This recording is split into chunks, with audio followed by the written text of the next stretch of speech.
আমার নবী জাহান্নামে 6 ধরনের নারীকে দেখেছেন মেরাজের রাতে। আমার নবীজি এসে প্রচন্ড কান্না করেছেন হযরতে ফাতেমাতুজ জাহরার ঘরে। বলে ইয়া রাসূলুল্লাহ, আপনি এত কান্না করেন কেন? বলে আমি 6 ধরনের নারী জাহান্নামে দেখেছি। একটা হলো যাদের চুলের মধ্যে লটকিয়ে রাখা হয়েছে, নাউজুবিল্লাহ। 2, যাদেরকে জিহ্বার মধ্যে লটকিয়ে রাখা হয়েছে। 3, যাদেরকে হাত পা বেঁধে সাপ আর বিচ্ছু ছেড়ে দেওয়া হয়েছে।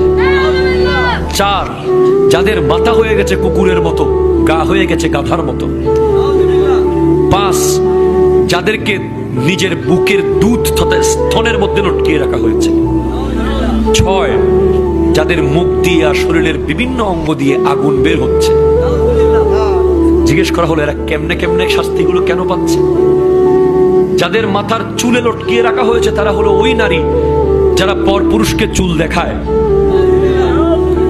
আপনাদের সমাজে নাই? আপনি স্বামী হিসেবে তাকে কন্ট্রোল করার দরকার আছে না নাই?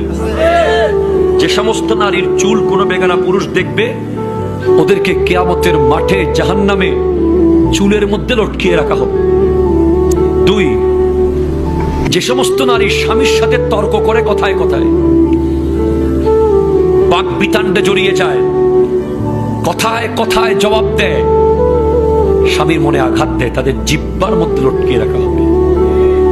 জানিয়ে দেবেন আপনার ওয়াইফকে। যে সমস্ত নারী পরকীয়া সম্পর্কে লিপ্ত এবং বিয়ের আগে বিবাহ বহির্ভূত প্রেমে লিপ্ত, এ সমস্ত নারীদের বুকের দুধের স্তরের মধ্যে প্যারাক মেরে লটকিয়ে রাখা হবে জাহান্নামে, নাউজুবিল্লাহ। 4, যে সমস্ত নারী উপকার করে খোঁটা দেয়, তাদের শাস্তি হলো তাদের মুখ দিয়ে বিভিন্ন অঙ্গ দিয়ে আগুন বের হবে। 5, যে সমস্ত নারী ভালোভাবে পবিত্র হয় না, নামাজ নিয়ে হেয় করে ঠাট্টা করে, ওদের মাথা হবে কুকুরের মতো, গা হয়ে যাবে গাধার মতো, নাউজুবিল্লাহ। অথবা যাদের হাত পা বেঁধে রাখা হয়েছে, সাপ বিচ্ছু ছেড়ে দেওয়া হয়েছে, এরাই শাস্তিটা পাবে।